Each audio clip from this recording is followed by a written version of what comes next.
السلام عليكم. في هذا الخبر العاجل، الملك محمد السادس يعلن رأس سنة الأمازيغ عطلة رسمية في البلاد. فقد تفضل صاحب الجلالة محمد السادس نصره الله بإقرار السنة الأمازيغ عطلة وطنية رسمية مؤدة عنها على غرار فاتح محرم من السنة الهجرية وراء السنة الميلادية. وفي هذا الإطار أصدر الملك أعزه الله توجيهاته السامية إلى السيد رئيس الحكومة قصد اتخاذ الإجراءات اللازمة لتفعيل هذا القرار الملكي السامي.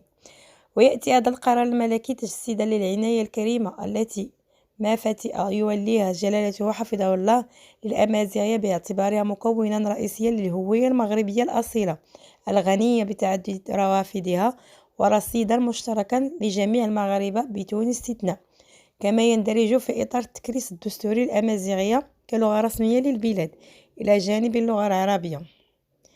إذن شكرا لكم على المتابعة، إلى خبر قادم إن شاء الله.